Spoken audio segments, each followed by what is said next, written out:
Hello my dear students, मैं ज्योति बंसल आपका फिर से एक बार अपने चैनल जीएच के अड्डा 92 पे स्वागत करती हूँ। यूजीसी ने एक नया अपडेट दिया है, उसी को लेके हम बात करने वाले हैं इस वीडियो में। तो जैसा कि आपको स्क्रीन पे दिख रहा है कि विश्वविद्यालय अनुदान आयोग ने एक नया नोटिस निकाला है, जैसा कि आप देख सकते हो। और ये भी देखो कि ये किस डेट का है ना। तो ये कल की डेट का है, 27 मार्च को ये नोटिस आया है और ये बहुत ही बड़ा अपडेट आया है। जो बच्चा पीएचडी करना चाहता है उसके लिए एक ग्रेट न्यूज़ है।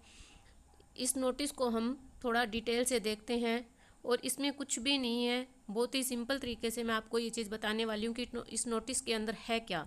तो चलिए हम अपनी वीडियो को स्टार्ट करते हैं। जैसा कि पहले नेट के एग्ज़ाम में दो ही कैटेगरीज होती थी, कैटेगरी फर्स्ट और कैटेगरी सेकंड, यानी कि एक तो जेआरएफ की मेरिट बनती थी और दूसरी ओनली नेट की, है ना।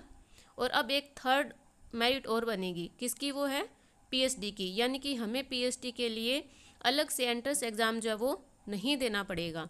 सिर्फ इतना ही इस नोटिस में बताया गया है, इसके अलावा इसमें कुछ नहीं है। और ये जो है बहुत ही इम्पोर्टेंट जो अपडेट है वो यूजीसी के द्वारा दी गई है। बहुत ही बड़ी खुशखबरी है हर एक स्टूडेंट के लिए जो कि पीएचडी में एडमिशन लेना चाहता है, लेकिन एंट्रेंस एग्ज़ाम होने की वजह से वो बार बार रह जाता है ना।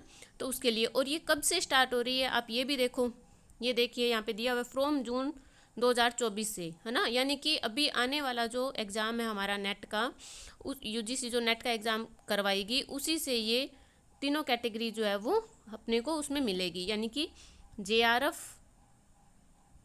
नेट और पीएचडी, इन तीनों की अलग अलग मेरिट जो है वो निकलेगी। और किस हिसाब से निकलेगी देखिए आप, ये देखो कैटेगरी फर्स्ट में जेआरएफ, ये एपी जो है वो सिर्फ नेट वाला दे सकता है, ठीक है। और इसमें पीएचडी की भी मेरिट बनेगी, यानी कि जेआरएफ अगर किसी का क्लियर होता है तो वो इन तीनों कैटेगरीज में आ जाएगा, ठीक है। और कैटेगरी सेकंड में पहले क्या आता था? जेआरएफ नहीं आता था, इसमें नो है। नेट में एपी बनते थे, ठीक है। और अब ये नेट का अगर एग्ज़ाम क्लियर हो जाता है तो पीएचडी का एग्ज़ाम भी क्लियर है। एंट्रेंस एग्ज़ाम, पीएचडी का जो एंट्रेंस एग्ज़ाम होता था वो क्लियर है, ठीक है। और थर्ड में अगर किसी बच्चे का फर्स्ट कैटेगरी में भी नहीं होता है, सेकंड में भी नहीं होता है, तो फिर क्या होगा? अगर वो एडमिशन टू पीएचडी ओनली, यानी कि सिर्फ एडमिशन टू पीएचडी के अंदर एडमिशन के लिए भी एक अलग से मेरिट बनेगी। देखो जेआरएफ भी जिसका नहीं है और नेट भी जिसका क्लियर नहीं हुआ, लेकिन वो पीएचडी के एडमिशन वाले क्राइटेरिया में आ रहा है, तो उसका डायरेक्ट पीएचडी में एडमिशन हो जाएगा। ये इसमें महत्वपूर्ण सूचना थी कि अब अलग से कोई भी हमें एग्ज़ाम देने की ज़रूरत नहीं है एडमिशन के लिए पीएचडी के अंदर। नेट का जो पेपर होगा अभी यूजीसी जो करवाएगी जून